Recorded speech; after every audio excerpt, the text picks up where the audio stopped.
Sorry to be a minute or two behind. We have a lot of ground to cover, so we'll jump in. Good afternoon, everyone. With me is the woman on my right who needs no introduction, the Commissioner of the Department of Health, Judy Persichilli. To her right, the Department of Health's Communicable Disease Service Medical Director, another familiar face, Dr. Ed Lifshitz. Great to have you both. On my left is another guy who needs no introduction, the Superintendent of the State Police, Colonel Pat Callahan. We have Jared Maples, Director of the Office of Homeland Security and Preparedness, Paramount Garg, Chief Counsel, a cast of thousands, and a point of personal privilege, happy birthday to New Jersey icon, 87 years old, Frankie Valli.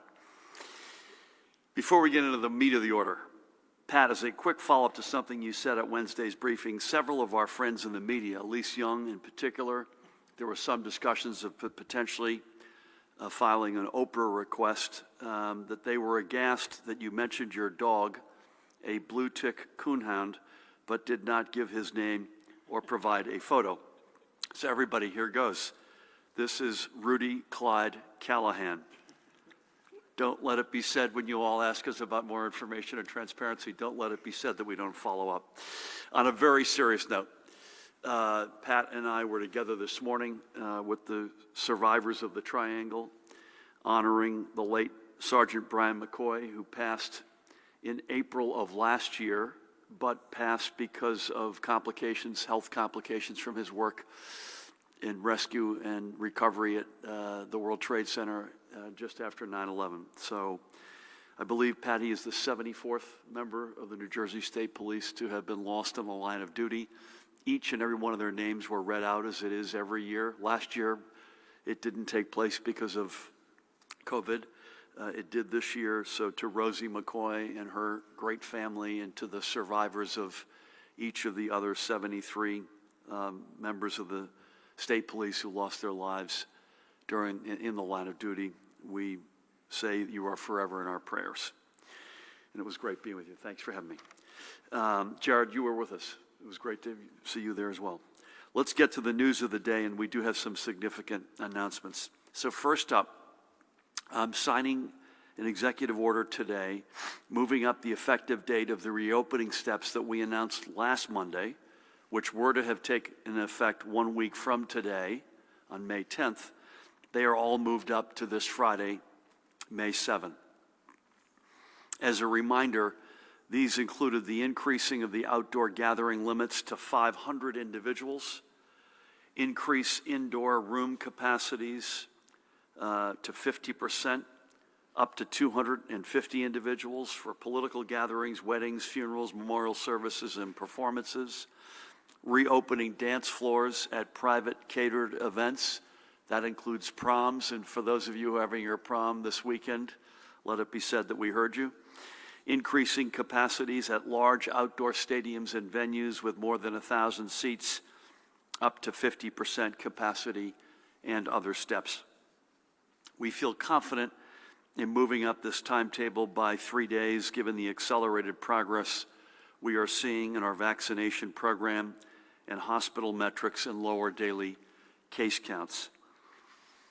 Additionally, effective this Friday, we will lift the prohibition on indoor bar-side seating. The Department of Health is currently finalizing its guidance, but all impacted restaurant, tavern, and bar owners should be prepared to ensure proper social distancing between patrons at their bars, either the CDC 6-foot requirement or physical partitions. We are counting on restaurants and bar owners to enforce this guidance and prevent congregating at the bar, as we have warned all along that those situations present a higher danger of allowing the virus to spread. And also effective this Friday, we will lift the prohibition on buffets and other self-service foods at restaurants. Again, full guidance is being finalized, but we will likely maintain the current limitations requiring food and drinks to be consumed while seated. Additionally, if you're not seated at your table while eating or drinking, you'll continue to be required to wear a mask. As I noted last week, we have been fully expecting to be able to take additional steps to relax regulations as more people are vaccinated and the weather warms up. And so long as all the vital metrics keep moving in the right directions as they have. And today, additionally, in coordination with Governor Andrew Cuomo in New York and Connecticut Governor Ned Lamont, we are ready to announce the next date for this further expansion, so long as we do not see any change or backtracking on our current path. So with that, here is where we anticipate being on Wednesday, May 19th. First, we anticipate completely removing the limit on outdoor gatherings. Instead of a hard cap on attendance, we will simply require that all attendees at any outdoor event keep social distances of at least 6 feet, and current mask requirements will remain in place. This means that the events that we all associate with a summer, from fireworks displays to parades to the state fair, can all go forward as long as attendees are keeping 6 feet of distance. And should the CDC, as I mentioned a minute ago, revise its 6-foot distancing guidance, we will revise our requirements accordingly. I have no inside knowledge here. My guess is that that 6-foot number will come down, assuming the nation continues to make progress. Next up, at our restaurants, again, this is all effective May 19th. We will remove the current 50% capacity limit and allow restaurants to operate at whatever capacity allows them to continue to ensure a minimum 6-foot distance between groups. This will bring indoor dining in line with the current requirement for outdoor dining, which has never had a hard capacity limit, but has always been based on table spacing. We will also be removing the prohibition on tables of 8 persons or more, and tables may be spaced closer than 6 feet if DOH-compliant partitions are in use. For other indoor settings or businesses currently governed by a percentage-based cap, religious services, retail establishments, casinos, gyms and fitness clubs, personal care businesses, indoor and outdoor amusement and recreation businesses, and indoor and outdoor pools. The current 50% capacity limits will be lifted and be replaced with the same requirement, as I just mentioned, a minimum of 6 feet of social distance between individuals and groups. We are also substantially revising our indoor gathering limits. The general indoor gathering limit, which applies to house parties and other purely social events, such as a birthday party, will be doubled from 25 to 50 people. For catered events, funerals or memorial services, performances, and political activities, which are currently limited to 50% of a room's capacity, up to a maximum of 250, the percentage capacity will be scrapped. This means that these events will simply be limited to a maximum of 250 people, so long as social distancing can be maintained. We are also stating that gatherings overseen by commercial entities, whether they be conferences, expos, or trade shows, will also be subject to the higher 250-person limit. And to accommodate even larger indoor gatherings for which 250 people would be insufficient, whether they be sporting events or concerts or the like, we are stating that all large indoor venues with 1,000 or more fixed seats can operate at 30%, while maintaining the requirement that ticketed groups remain at least 6 feet apart. And a reminder that for all indoor activities, our current requirement that everyone wear a face mask except when eating or drinking is unchanged. Again, these steps will take effect in 2 weeks from this Wednesday on May 19th. So long as, and again, this is an important footnote, so long as we do not see a backslide in our metrics. And given the tremendous work that so many of you are continuing to put in to improve our numbers, I have every expectation, I'm sure Judy and Ed and Pat join me, that we will hit this May 19th target date with a bullseye. These are the most aggressive steps we have taken to reopen to date, and we feel confident that we can do this safely because our numbers have trended decisively in the right direction over the past 3 weeks. We have done exactly what we have said we would do all along. We have made these decisions based on our public health metrics and not on politics. And while our COVID numbers are going down, there is one thing we can do above all else to ensure that these numbers keep going down, especially as we reopen further, and that is to get vaccinated. Every single activity that we just discussed is substantially safer if you are vaccinated than if you are unvaccinated. Therefore, on a parallel track, this is going to take a while, Judy. I hope you got some time on your hands today. On a parallel track, we are going to also put into overdrive our work to make sure that we do everything we possibly can to meet our initial target of 4.7 million vaccinated New Jerseyans by the end of June. That means making sure everyone who gets a first shot, excuse me, of either Pfizer or Moderna gets back for their second. And it means reaching out and blanketing the state with information to help convince those who may still be on the fence to decide to play their part in our opening and recovery by being vaccinated. As I noted last week, we knew right from the get-go, going into our vaccination effort, that there would be a huge pent-up demand that would see our initial numbers quickly skyrocket to where they are now. And we always knew there would be a leveling off after that initial rush. So we have used our time wisely and spent the past several months preparing for just this moment and creating a comprehensive multimedia public awareness campaign to help us to get to our goals.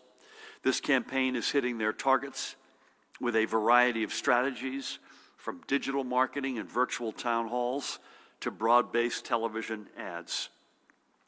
And today I am proud to be able to announce our additions to that effort, outlining what we are calling Operation Jersey Summer. And we didn't just sit, by the way, in a dark room and make these strategies up. In partnership with the New Jersey Pandemic Relief Fund, which continues to do great work, NJ.com, look them up. We undertook cutting-edge research efforts speaking directly with New Jerseyans to make sure we're addressing their concerns and their hopes with the right words. And now we're ready to put this effort into full swing. In many ways, we are running a campaign. And as with any campaign, you know right away who is with you and who is going to need a little bit more of a push. With 7,135,235 shots in arms as of today, we know who's with us in already getting vaccinated, and we thank each and every one of you. Now we are pulling out all the stops, unlike, I might add, any other American state, to bring the rest of New Jersey along. First, we're making it easy for you to get vaccinated. Each of our 6 mega sites are now offering walk-up hours every day where you can be vaccinated with no appointment necessary. We know many other locations are also offering no appointment walk-up shots. We know that one reason some folks may not have yet gotten their shot is because they tried to make an appointment and were discouraged by the wait time, or they found that available appointments that conflicted with their work or school hours or time they needed to be caring for a family member. Walk-up hours eliminate those roadblocks.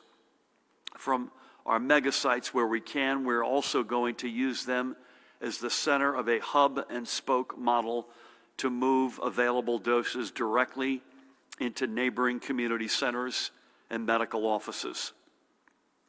We're also going to try to make vaccination numbers more localized and more widely available, collating and releasing hyper-local data, giving local officials and community leaders a clear look into what's happening in their neighborhoods so they can work with us at the state level and with their county partners to focus on lagging areas. I'll show you this, for example. This slide shows 16 municipalities with populations over 10,000 where currently fewer than 40% of eligible residents have received an initial dose, and where we are currently deepening our engagement with local officials to move forward together. This is not going to be a competition between towns and communities or meant to shame any community. To the contrary. But having these numbers out there for everyone to see is important to ensuring that everyone is working and pulling together. And like any good campaign, we're also putting an army of boots on the ground, safely knocking on doors in communities throughout the state. They will work directly in underserved communities, reaching out to residents with information and resources necessary that will help them make the decision to be vaccinated. Our call center, through the Department of Health and under Judy's leadership, has been proactively reaching out to residents who pre-registered for vaccinations but who have yet to make their appointment.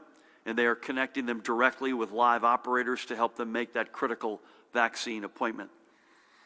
Also, our Office of Innovation under Beth Novak is working with the Department of Health to begin a targeted email program to the hundreds of thousands of New Jerseyans who have signed up for email updates, ensuring they have the information they need to protect themselves and their families. We are also continuing our work with our diverse communities of faith, especially in underserved communities. We know our faith leaders are people residents trust, and trust has been so critical to every aspect of our fight against COVID. We relied on our faith leaders to help us expand COVID testing throughout last summer. And over the past 3 months, they have opened their doors to turn sanctuaries and community rooms into vaccination centers. These vital efforts will continue, and we will partner with them for an effort we're calling Grateful for the Shot, making it possible for congregants to go directly from religious services to vaccination sites. This is if I may add, a knockoff on Souls to the Polls, which is a similar notion of folks worshiping and going to vote. This is ripped out of that playbook. And finally, perhaps at the other end of the spectrum, Pat, we're not going to be afraid to try new things. Our office in the Department of Health, in partnership with the Brewers Guild of New Jersey, are teaming up to launch our new Shot and a Beer program to encourage eligible New Jerseyans ages 21 and over to get vaccinated. Any New Jerseyan who gets their first vaccine dose in the month of May and takes their vaccination card to one of the following participating breweries as proof of vaccination will receive a free beer, courtesy of the participating brewery. It's the only reason I regret waiting to get my first shot. That's all I can say. We got our second on Friday, which was in April. I just want the record to show. So if you see me showing up, you'll know that I'm not playing by the rules. We are incredibly grateful to the breweries who have already stepped up to be a part of this effort, and I want to read them out because this is coming directly from them. Battle River Brewing in Toms River, Bradley Beer Project in Bradley Beach, Bolero Snort Brewing Company in Carlstadt, Bricks City Brewing Company in Little Ferry, Carton Brewing Company down by me in Atlantic Highlands, Flounder Brewing Company in Hillsborough. That's the stop I believe we made to talk our first discussion last October, as I recall, on restaurant and bar aid. Flying Fish Brewing Company in Somerdale, Gaslight Brewery and Restaurant in South Orange, Hackensack Brewing Company, Kane Brewing Company in Ocean Township, Little Dog Brewing Company in Neptune, also by me, Magnifying Brewing Company in Fairfield in Essex County, and River Horse Brewing Company right down the road here in Ewing. Again, our thanks to the brewers who have come on board, and we look forward to adding more to the list. As I noted, this is a public awareness and information campaign that has been educated through listening to New Jerseyans and working alongside our community leaders. Over the next 8 weeks, we are going to be doing everything we can to make sure that every New Jerseyan recognizes that the vaccines in our toolbox are safe and that they're effective. We're going to make sure they know how easy it is to get vaccinated. We're going to do everything to make sure that everyone understands that our ability to end this pandemic and to get our economy and our communities back up and fully running again requires all of us to keep working together and getting vaccinated. And don't forget another piece of this. You can play a direct role in this as well through our Your Voice, Your Shot video contest. Your own 30-second video telling us why you chose to be vaccinated could be voted to become a central part of our statewide COVID-19 public health campaign. So please go to that website, covid19.nj.gov/YourVoiceYourShot. your voice for more information. So actually, Dan, let's go back to Operation Jersey Summer. That's got a nice look to it.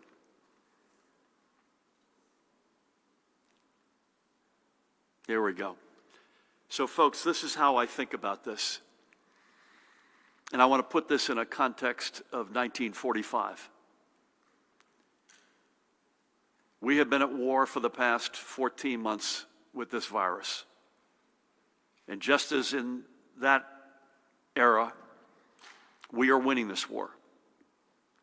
But then and now, we're still losing too many of our comrades. So what this is, Operation Jersey Summer, this is our comprehensive effort, again, unlike any effort in any other American state, to drop the hammer. It's time to take Berlin and put a stake into the heart of this virus. And that is what this is about. Let's get to the numbers. Over the weekend, we passed 2 significant markers in our vaccination program as we administered both our 7 millionth shot and counted our 3 millionth fully vaccinated person. Additionally, and Judy, I think you and Ed are going to provide more color on this in a couple of minutes, we have identified approximately 155,500 New Jersey residents who have been fully vaccinated at out-of-state sites, whether it's you work in New York, you got a second home somewhere, you're in college somewhere. I know you'll go through that. So when we add them to the 3,112,660 New Jerseyans vaccinated at one of our in-state sites, the total of fully vaccinated residents climbs to more than 3.25 million. These numbers are reflected on our dashboard and will be updated as we receive more information. And as we see the number of vaccinated individuals climb, we continue to see the numbers of new coronavirus infections decline. Today, we're announcing 1,077 either positive PCRs or presumed positive antigen rapid test results. Now, surely 1,077 is too many for our taste, but let's recall that exactly on 1 month ago today, that number was 4,433. The rate of transmission is artificially low. I think it's 0.37, Judy, and I think you and Ed and team believe this is because it includes that day where we took the recharacterized the 10,000 cases, but it is still, by any measure, meaningfully under 1, and that's a huge deal. The positivity for Thursday's 35,761 recorded PCR tests was 4.94%. Again, not where we want it to be, but without question progress. And this progress is carrying over to our schools, where we continue to see a transition away from remote learning into either full-time, in-person instruction or hybrid schedules that have students and educators in their classrooms part-time during the week. You can read that, I think, for yourselves. And this is significant. And I would focus on the all-remote piece of this. The number of districts or schools remaining in the all-remote posture is just 17. That's down from 47 last Monday. And the number of students this impact has had decreased by 125,000 over the past week, and you can see it's just under 54,000, or 4% of all students. And of these 17 hybrid locations, I believe 8 are single charter schools. By my count, if you add up the hybrid and in-person and you take half of a little bit of each and a little bit of that combo, that last category, 89.74% of our kids are in some form of in-person instruction. That has climbed. I think we have every expectation to believe it will continue to climb. Likewise, the situation across our healthcare systems continues to improve. As of last night's report, 1,424 patients are in the hospital, 1,317 are confirmed positive. Again, by comparison, a month ago, 2,191 in our hospitals. There were 325 patients in our ICU beds, 197 requiring ventilators. Throughout the day yesterday, 148 live patients left, 128 were admitted, and our hospitals reported not yet confirmed 18 losses of life. However, with the heaviest of hearts today, we are reporting 16 additional confirmed COVID-related deaths. This brings the statewide total to 22,991, with an additional 2,625 deaths still listed as probable. Let's take a moment, as we do every day, to acknowledge and remember 3 more of those we've lost. Let's begin with Vito Lombardi from the Colonia section of Woodbridge Township. That's Vito in the back. He was just 54 years old. Not surprisingly, born in Italy, he came to New Jersey at the age of 2, first living with his family in Irvington, then calling Kenilworth home for a decade. He graduated from Brearley High while living there before settling with his wife in Colonia 25 years ago to raise their family. Vito was an assistant mechanic supervisor for Union County for the past 35 years. When he wasn't at the garage, he was helping his kids, whether by leading Boy Scout Troop 143 in Woodbridge or holding down responsibilities as a Colonia High School band parent. He could also be found in his garden tending to his beloved fig trees. He will be remembered for his kind and generous spirit. Vito leaves behind his family, and they're all in that picture. His wife of 25 years, Liliana, their children, Antonio and Graciela. I had the honor of speaking with the 3 of them on Wednesday, along with his sister, Angela, and brother-in-law, George, among other in-laws and relatives he leaves behind. I had the honor of meeting his son, Antonio, on the right, who is a 2020 graduate of Rider University, when he introduced me at an event hosted by the Rebovich Institute for New Jersey Politics. My friend Micah Rasmussen, the Institute director, recalled seeing Vito in the audience, beaming with pride as his son introduced the governor. And I know he is still proud of the tremendous young citizens his children have become. We are honored that Vito found his American dream in New Jersey, and we know he'll still be watching over his family and his fig trees. May God bless him and watch over him and his family. Next up, let's come right here to the Trenton area to remember Bliss Michelson, the Bliss Man, an accomplished musician and longtime classical music host at WRTI Radio. Bliss was 71 years old. He was born in West Chicago and picked up the double bass while in junior high school, sparking a love of classical music that would lead to his earning a bachelor's degree in music and performance from the Chicago Musical College at Roosevelt University. Across his career as a professional musician, he would perform with the San Antonio Symphony, the Buffalo Philharmonic, New Jersey Capitol Philharmonic, Staten Island Philharmonic, and Newtown Chamber Orchestra. In an orchestra, he was one of many. But every Monday for the past 7 years, listeners of WRTI could find him on their dial. He previously worked as the production manager at another West Windsor station, WWFM, for nearly 20 years. Away from work, Bliss could often be found tending to the sheep at his home outside of Heightstown. Bliss's wife, this is unbelievable, the oboist, Peggy Wiltrout, also died of COVID back in February. They had met at the Jersey Shore during a rehearsal with the Orchestra of St. Peter by the Sea in Ocean Grove and were married in 2013. Bliss is survived by his niece Amy, who I had the great honor of speaking with on Wednesday, and a nephew and other relatives. We thank Bliss for a lifetime of beautiful music. May his life and career inspire tomorrow's musicians, and may God bless and watch over him and Peggy. And finally for today, we honor the short yet spirited life of this guy, Jeremiah Trusty. He was just 38 years old and called Jersey City home. Born and raised outside of Philadelphia, the son of a mother who worked in sales at DuPont and a father who was a postal carrier, Jeremiah showed numerous talents at an early age. He could sing and act, had a tremendous sense of humor and timing. He was a standout basketball player. His aptitude on the court earned him a scholarship to play basketball at Wheaton College in Illinois, where he earned a degree in communications. Never one to be pigeonholed throughout his career, he would tend rides at Disney World, play basketball in Japan, work in improvisational comedy, and be a successful model and commercial actor. He enrolled in musical theater workshops at the New York Film Academy and studied under the famous actor and director Tom Christopher Warren.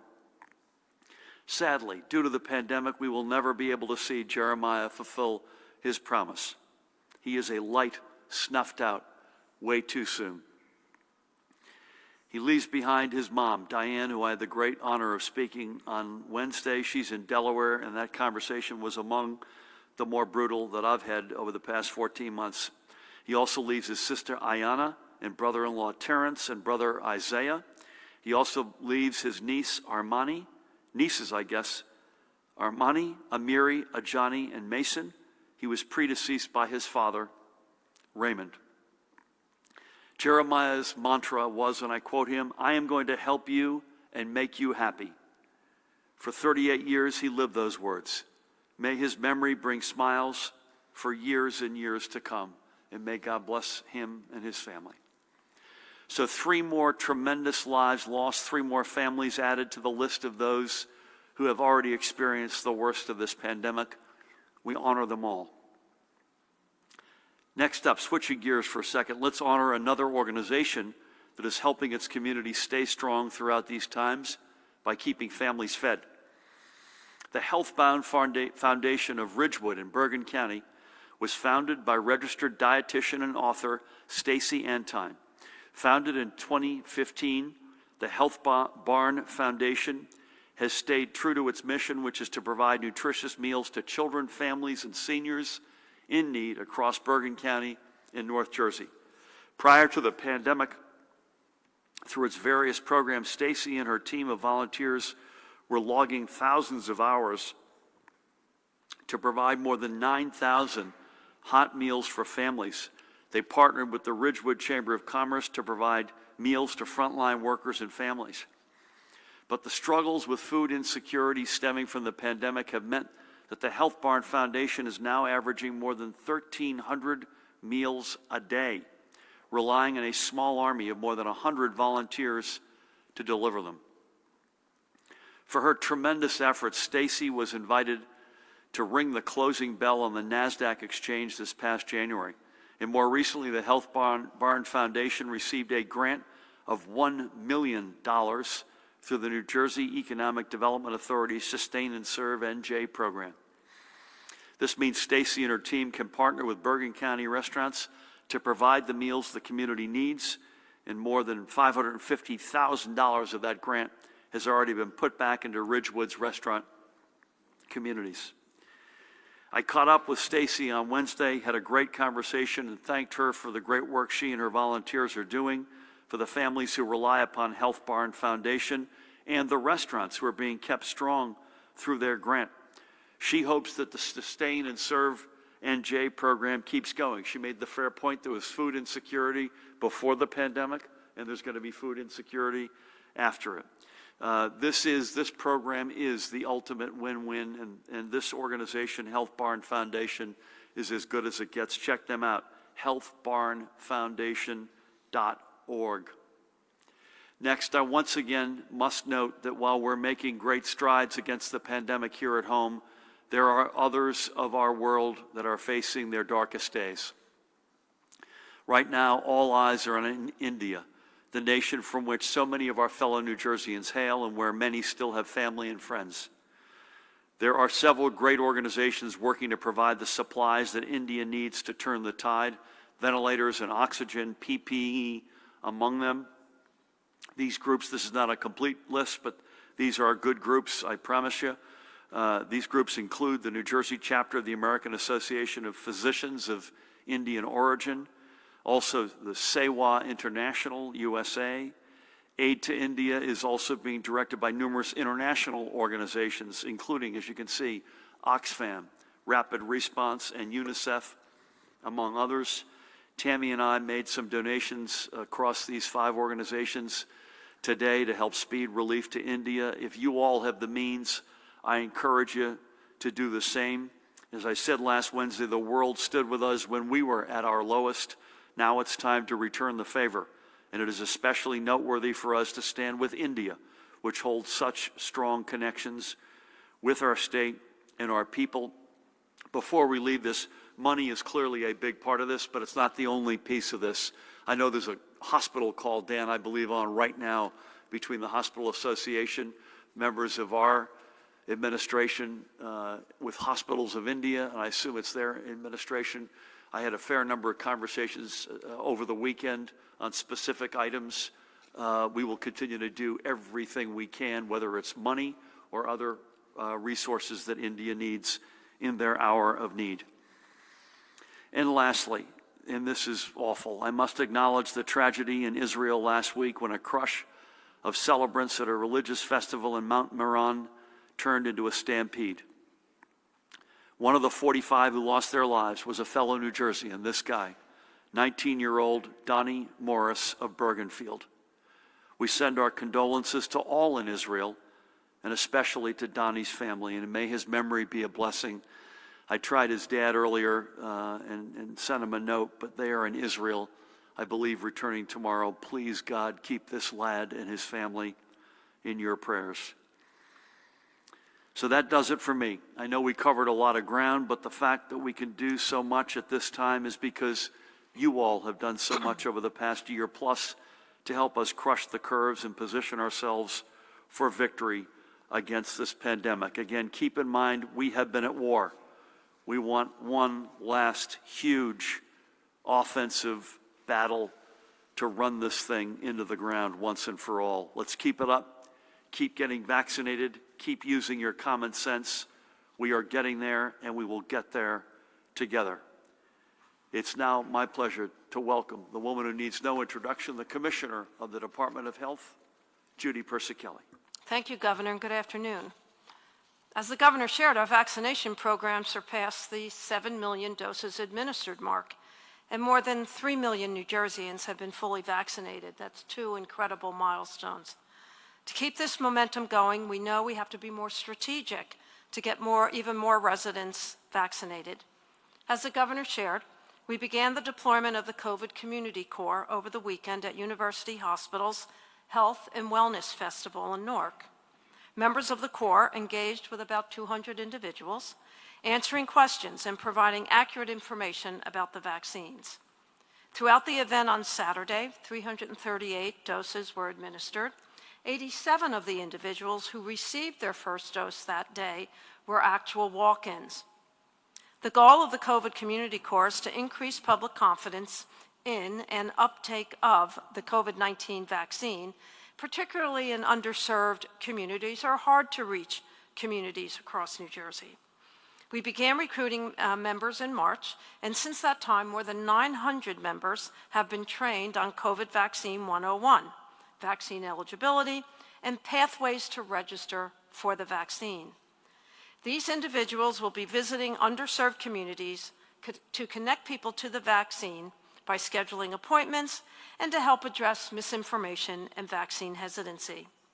They will also assist those with limited English proficiency and individuals with limited technology access with the vaccination process.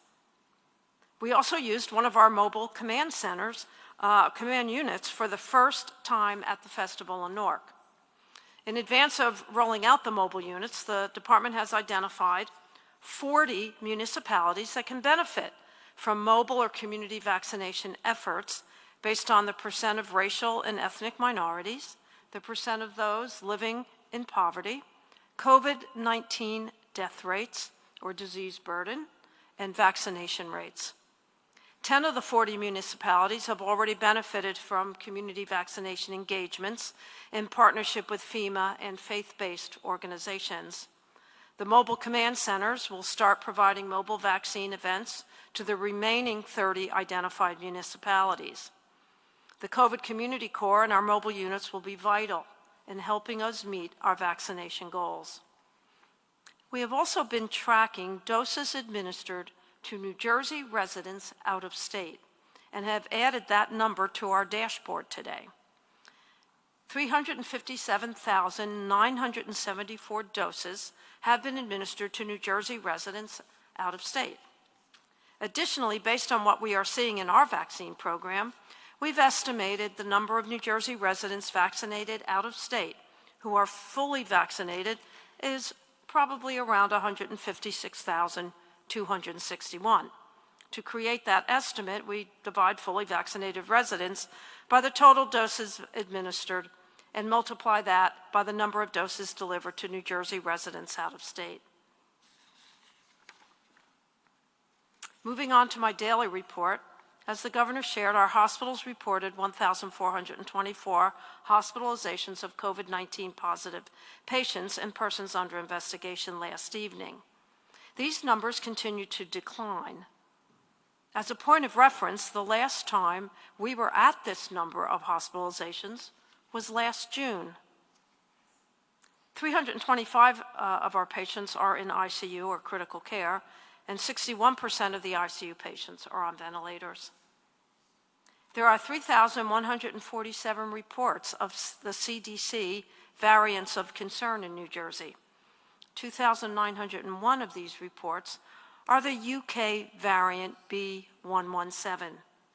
Additionally, we're reporting 97 cases of the Brazilian variant P1, 7 reports of South African variant B1.351, and 142 cases of the California variants, which are in 2 categories, B1.427 and 1.429. Since the last press briefing, there has been 1 new report of multisystem inflammatory syndrome in children. We now have 116 cumulative cases in the state, but none of these children are currently hospitalized. At the state veterans' homes, since our last press briefing, there have been 2 new positive resident cases, 1 in Menlo Park and 1 in Paramus. At the state psychiatric hospitals, there are no new cases among patients. As reported, the RT today of 0.37 appears lower than expected, and most likely is due to the 10,000 duplicate cases removed from our case count due to the 7-day rolling average. This is factored into that number. On a daily basis, the RT is approximately about 0.62. So we will be continuing to evaluate that and see how this result goes forward. But suffice it to say, we are definitely under 1 and the lowest RT that we've seen in quite a long period of time.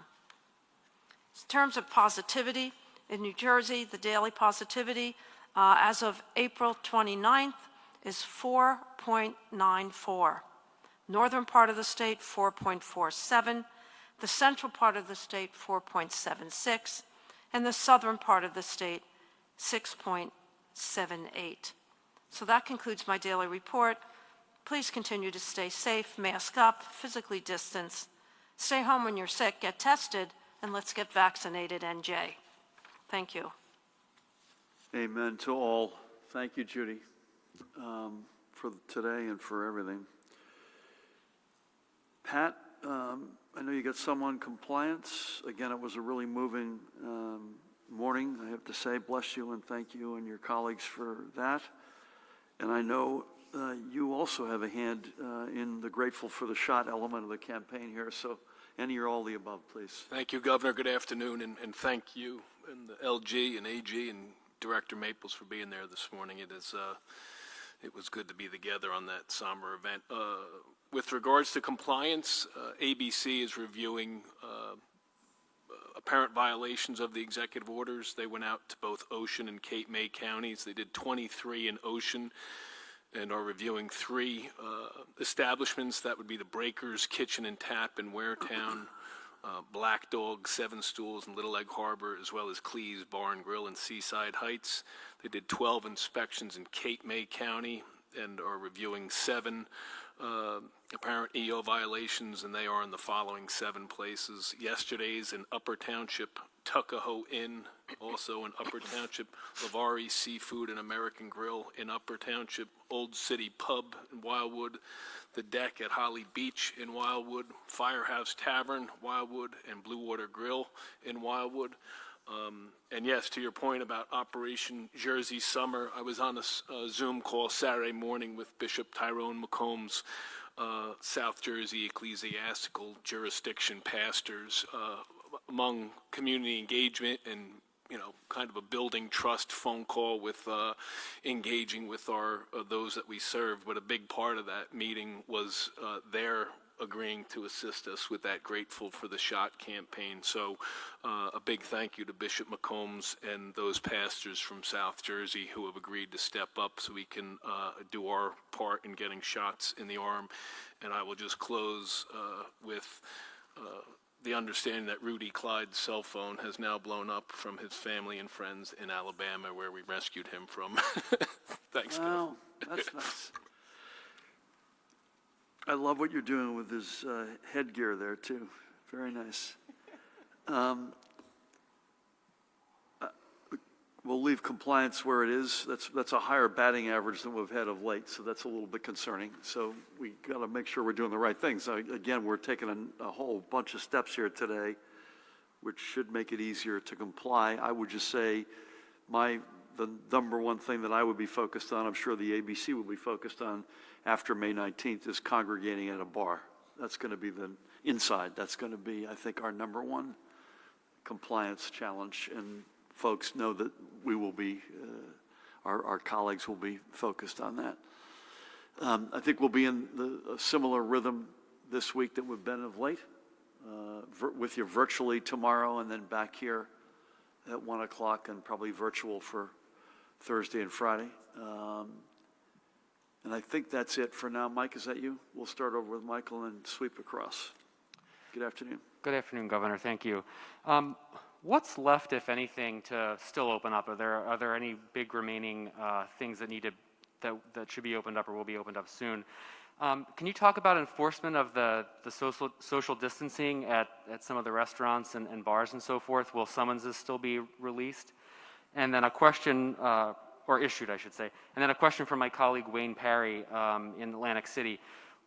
Wayne asks, he says, anti-smoking advocates are calling for the temporary COVID-related ban on smoking at casinos to be made permanent once the pandemic is under control or over. Do you favor doing that, or are you going to let it return to the pre-COVID 25% on casino floors? Thank you. So we're going to try to do this quickly today because and I'm honored to go next door after this and nominate another extraordinary member of our cabinet. What's left, Michael, is a fair amount of stuff. Some of it's in the Fed's hands and some of it's in our hands. So the 6-foot distance is still very much out there. That could change. We do have capacity restrictions on the inside. So, at a catered event, it is, what we've said it is. I think large seat venues where we've, on the inside, we've said 1,000 seats or more, you're at 30% capacity. That hopefully will change. Again, outdoor fixed seat venues, what's keeping the cap after May 19th on MetLife, if you want to put a fine point on it, is the 6-foot requirement, which I think by our math, if everyone bought a single ticket, and so it's going to be higher than this, but it's 28,000 plus or minus. That clearly we want to see go up. So there's a number of things that we still have in place, but these are huge steps, unlike any that we've taken since the beginning of this, and I hope we can take more. Will things be enforced? You betcha. And I think I anticipated your question. And the one that I'm looking at and most concerned about, I think you are as well, and Judy, is indoor bar congregating. So we're going to allow this Friday indoor bar seating. Either you're 6 feet apart or you've got DOH sanctioned partitions. I'm not sure Judy's going to every bar to confirm that, but Pat and I are very happy. I know Ed will join us as well to help ease the burden. But we don't want people standing around on top of each other. I've got no opinion yet on we haven't considered the anti-smoking piece. I've seen the advocates make, I think, a very compelling case. I was in and around casinos a couple of times this weekend, and by the way, that looked like everyone was doing the right thing.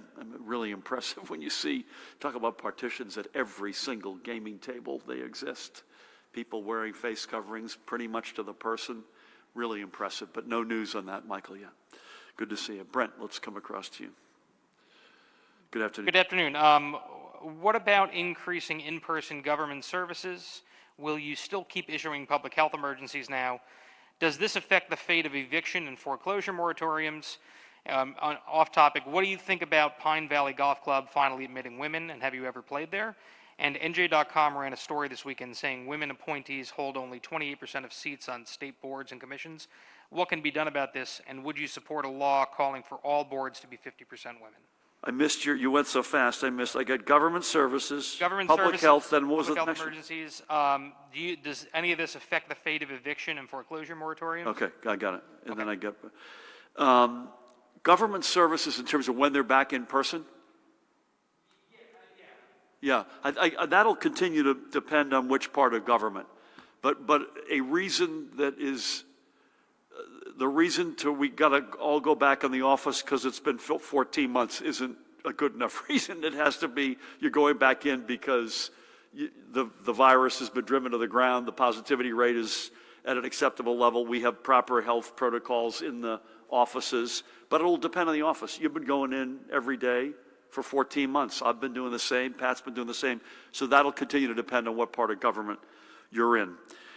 And obviously, motor vehicles has got a big in-person component, and that will continue to be the case. I would hope that we will be able to bring these public health emergencies that we have to extend every month to an end. But I think what you heard from me unequivocally is we're in the last big assault of this pandemic, and we have to succeed in that assault. But I hope that's sooner than later. None of what we're announcing today has any impact on evictions. That continues to be status quo.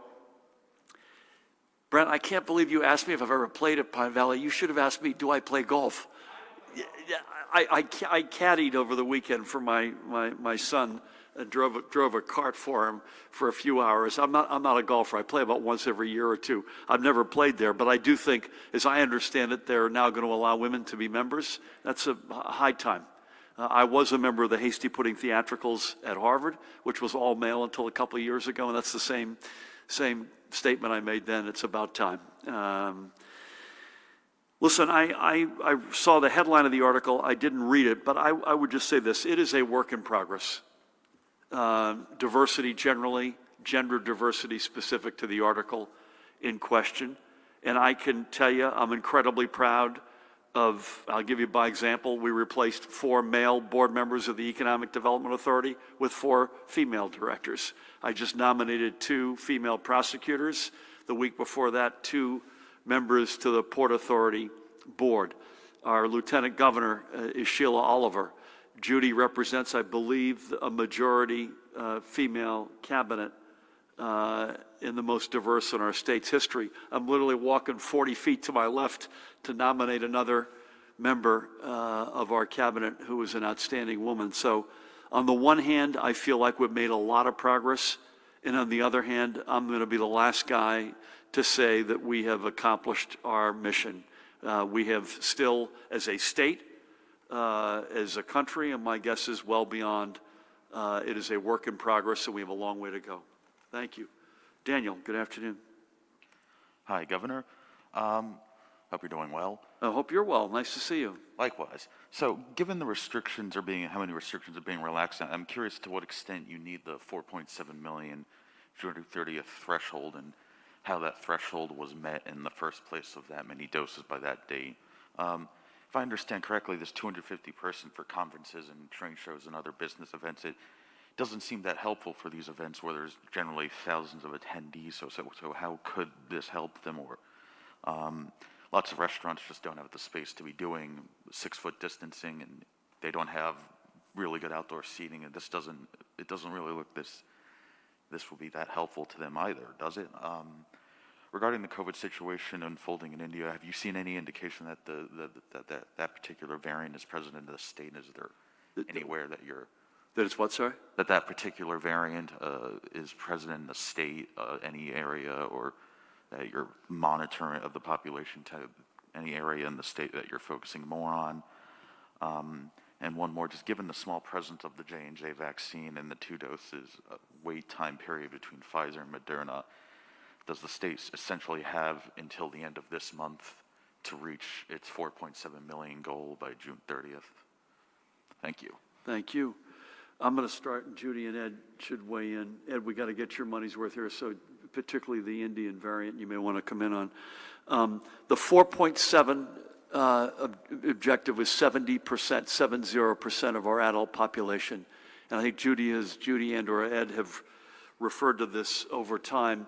If you take that number plus the presumed folks who have some immunity because they've had coronavirus, that combination gets you to a level that Tony Fauci and others talk about of 85% of the population. So that number continues to be an important objective for us. And we always say an initial objective. This is the surge to get us to that initial. I recognize raising it to 250 for conferences is not the promised land, but at least it's a step, a meaningful step in the right direction. And let me just walk you through why this may be a bigger step than it appears. And I'll think about a couple of casinos with big fixed seating indoor, like the big theater at the Ocean Resort or the theater at the Hard Rock, to pick two. Borgata's got one as well, although they use more of a ballroom setup. It's 250 persons per room. So that's an important point. These places, you look at the Baccarat Harrah's with their big convention center, they've got a massive back end there. And secondly, if you've got a fixed seating theater, you could combine, as of, my math is right on May 19th, you can combine 250 people in various rooms for a breakout, along with 30% of the capacity at the fixed seating arena. And I don't know how many they sit, but they sit quite a bit. So I'm not suggesting for a second that it's full-on open for business, but we think it's a pretty meaningful step. On restaurants, we also think it's meaningful, and again, we can't, to say that we've dropped everything right now is inaccurate. We have not. But these are big, big steps, and there really are two steps here.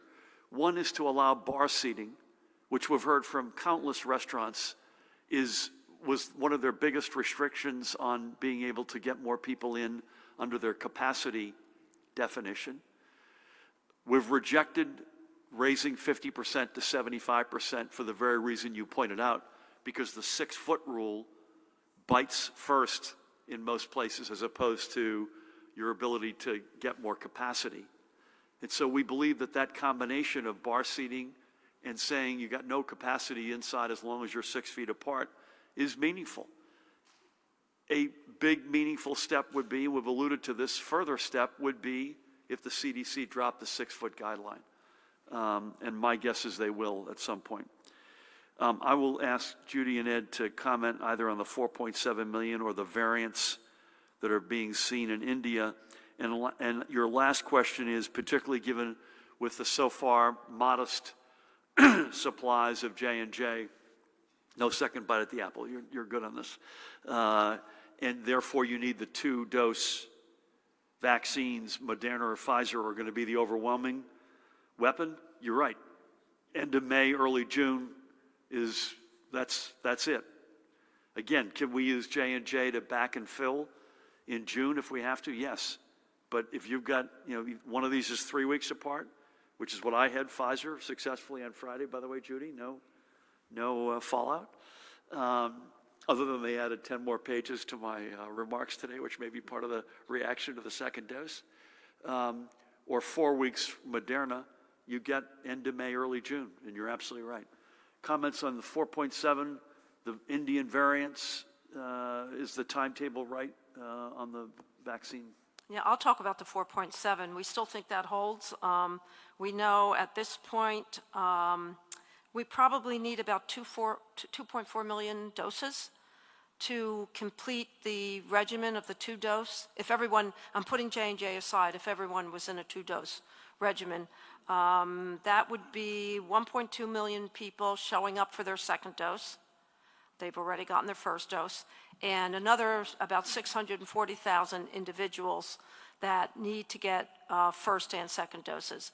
So we are getting now about 450,000 doses a week directly to the points of dispensing that we as a state have put up.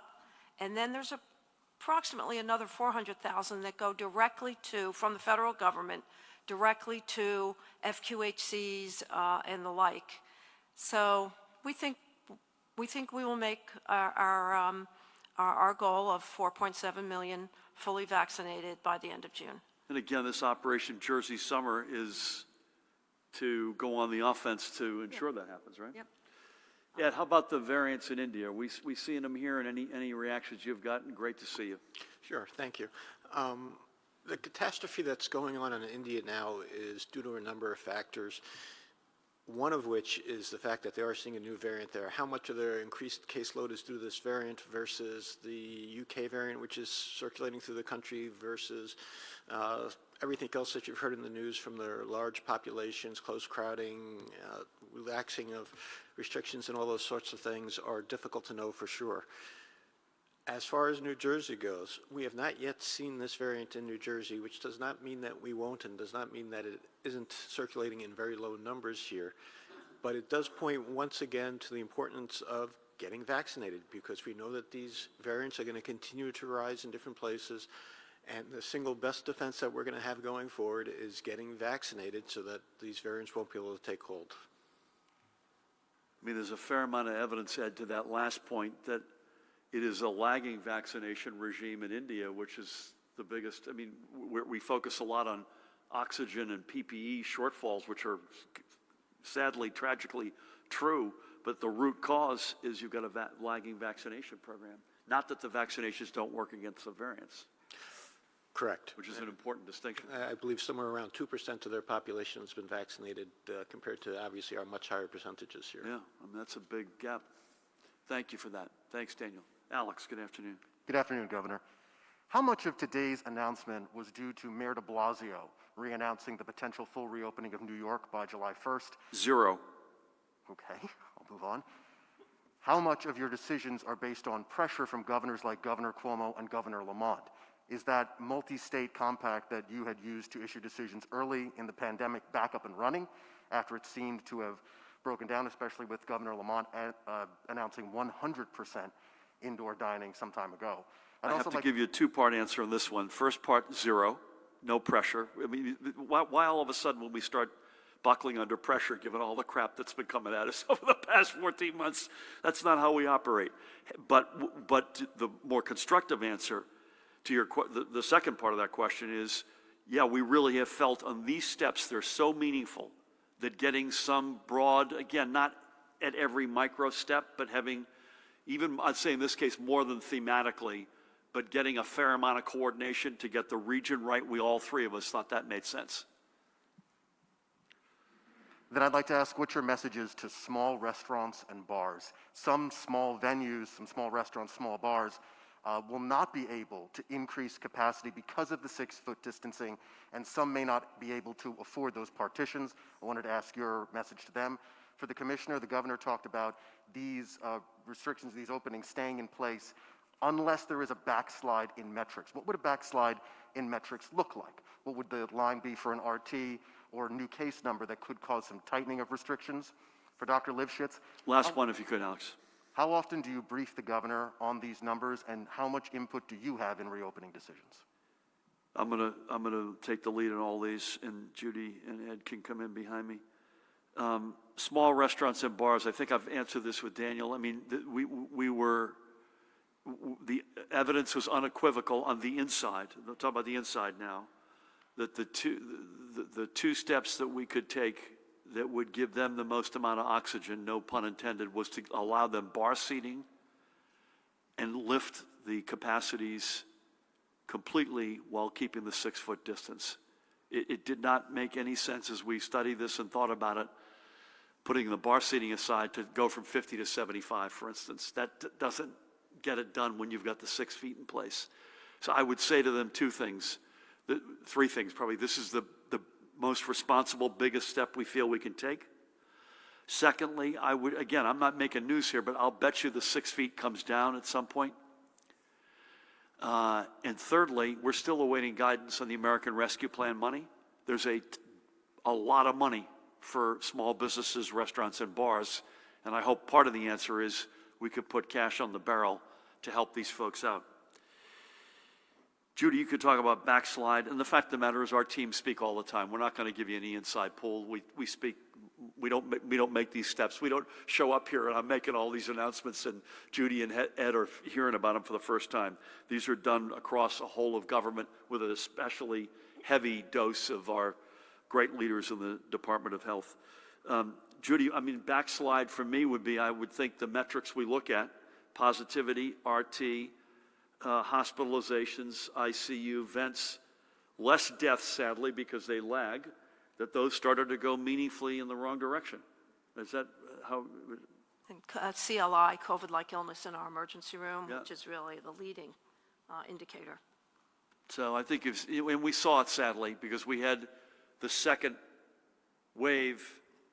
First of all, we had the first wave crash and then we had the second wave come up, but more recently, and I think more relevantly, the second wave came down.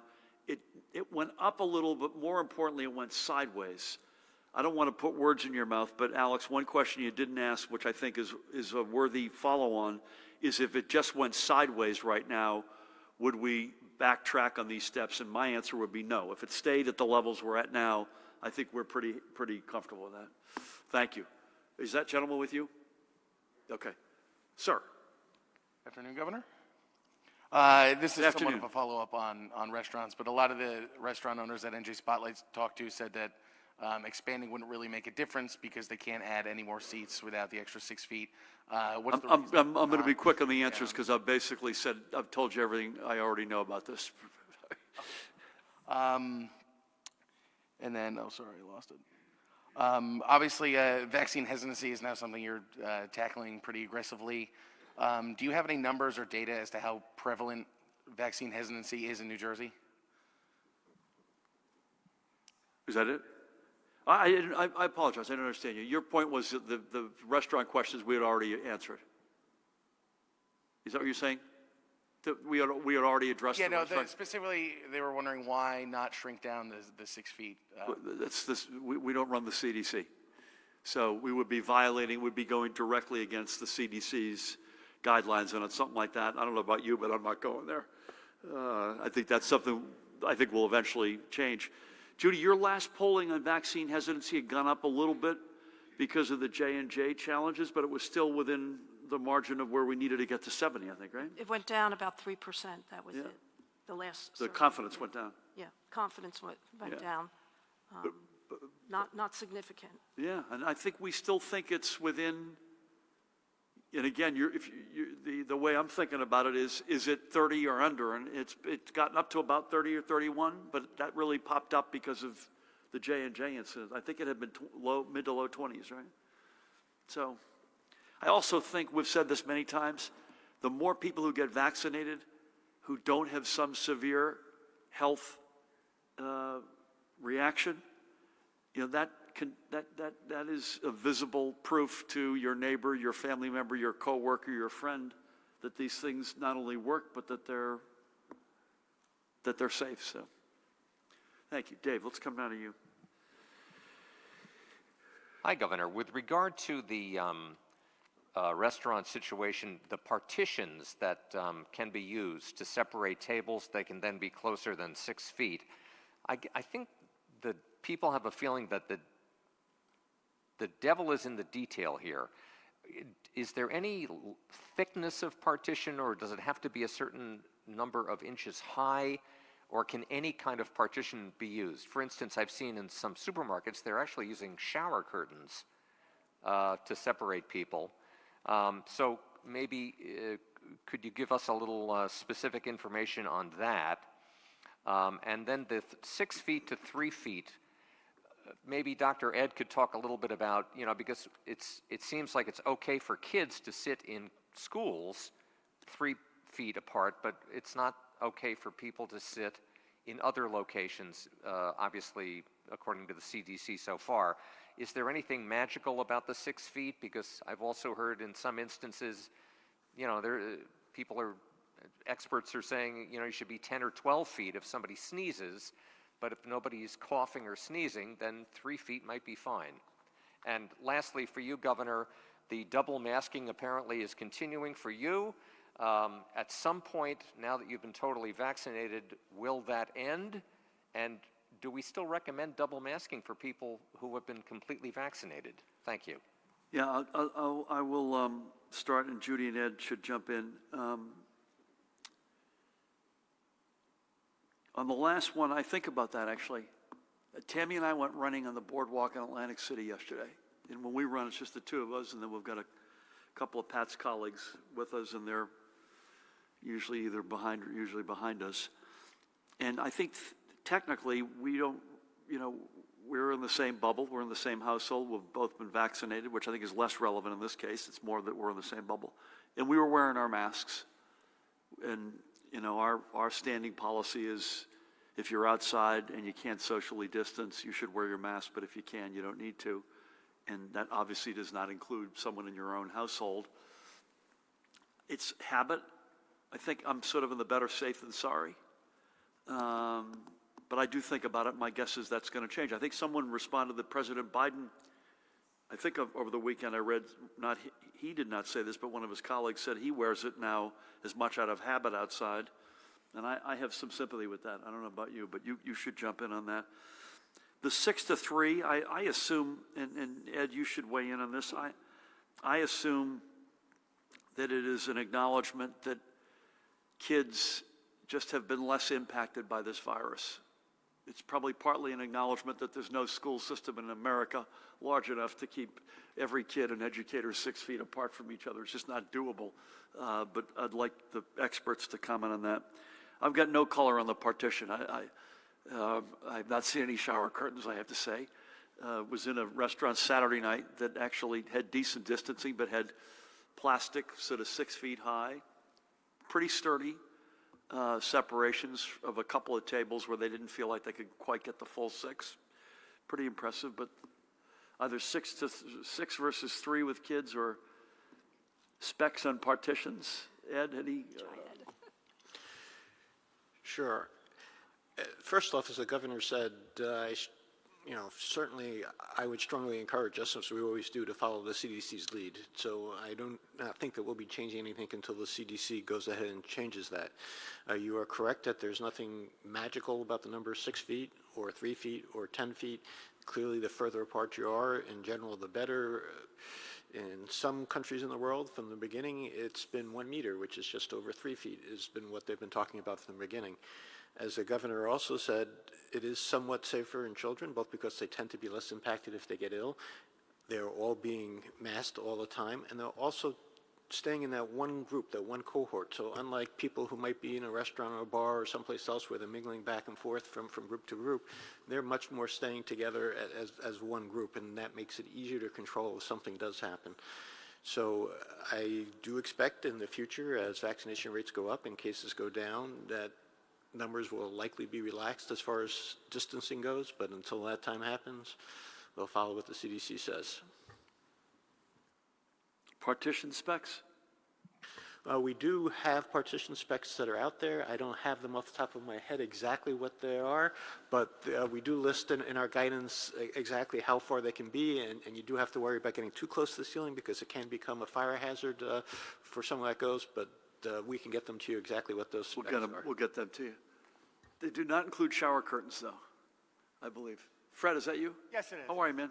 I'm fine, Governor, thank you. Let me ask you a question about politics. You have been outspoken, at least pre-pandemic, about the tax incentive program, and especially you've highlighted some of the problems related to Camden, which begs the question, we have a mayoral primary going on. You're going to make any endorsement in that primary? Just wondering. Is that it? That's it. Nice to see you. Yeah, I'm not sure either of those 2 points are connected. They're not in my mind, by the way. Worth saying. I've got no plans to do anything there. That does not mean that we won't. But I appreciate your asking. First time I've been asked that question. So if we come up with a crisper answer, I'll come back to you. I will say this, by the way. As Camden, I've said this many times, there's about 5 or 6 communities, and don't be mad at me if you're not on the list, but I won't even go through all of them. But Camden's high on that list. As it goes, we go. And there's a handful of communities, including this one right here, And it's a city of enormous promise in the years ahead. So good to see you. Nikita. Good afternoon, Governor. Good afternoon. I'm wondering, have you or your staff reviewed any opinion polls on reopening commission? Hold on one second. Can I call you back in a few? I'm in a press conference. Thanks. That was my son, Charlie, who said to say hi. Go ahead, Nikita. Hi, Charlie. So have you or your staff reviewed any opinion polls on reopening commissioned by... I'm not hearing you well. Have you or your staff reviewed any opinion polls on reopening commissioned by your campaign, New Direction New Jersey, or the Democratic State Committee? And if so, what role, if any, did those polls play in today's decisions? And separately, during a debate last night, Assemblywoman Vineri Huddle said senatorial courtesy, a practice that allows senators to indefinitely block gubernatorial nominees from their home county, should be done away with. Do you agree with that? Is that it? I'm not aware of any poll on reopenings other than, it's really not on reopenings, other than the one that you conduct every few weeks on vaccine take-up. But you don't talk about reopening. That's what I'm saying. So it's not even reopening. So the answer is no. The data that today is based on, and last week was based on, and May 19th will be based on, and this Friday, May 7th, will be based on, is this data that I carry around with me and put under my pillow at night, which is the health metrics. I did not see the debate. I've never been asked the question. It's a little bit like Fred asking me his question. I've not been asked the question about senatorial courtesy. I have to say, my bias, just being asked it for the first time, is that it's a rightful element of a balance of power. Even where it may frustrate you one day or another, at the end of the day, I think the notion of having the equal branches of government exercising their rights is, I think, a good thing. I think both at the country level and at the state level. And again, that doesn't mean that at one day in time you're not frustrated, I wish this happened sooner or this happened. But it's not one that's high on my list in terms of you say, quick, you could change things in this state. I think it's been largely a good thing over time. I think that's where I'd be. Thank you all. Again, I've got a real treat awaiting me because I'm going to nominate a fellow cabinet member to the two of you here. So let me just get myself organized here. So again, big steps. And again, I know we went through a lot of them, but just want to reiterate what we've done is basically two things, other than Operation Jersey Summer, which is the proactive last onslaught to put this thing into the ground through vaccination take-up. On reopenings, we basically are saying two different buckets. One is the stuff that was going to reopen a week from today, we moved up to this Friday. And again, for the folks who have problems this weekend and one of the dance floors open, we heard you. Please be responsible. And then we added to that a couple of bells and whistles. The biggest one is indoor bar seating. So that's category one. And then category two is, that's going to happen this Friday, kind of almost no matter what, Judy, right? And Ed. The stuff on May 19th, which is 2 weeks from Wednesday, are even bigger steps. And those steps, I think, are very likely to happen. We should plan on them happening, but they are predicated on continued progress on the health front. Again, I think we all expect that'll be the case, but we all together, you and we, have to make sure it's the case. And then lastly, I think this is back to either Mike or Brent's questions earlier. This is not the end of the journey here. Assuming we meet the objectives, both the health data, that we do well on this Operation Jersey Summer, that the numbers continue to go in the right direction, that we're able to continue to make progress beyond May 19th. But let's keep on this journey one stop at a time. With that, everybody, keep doing what you're doing. You're doing an extraordinary job. God bless you all, and thank you.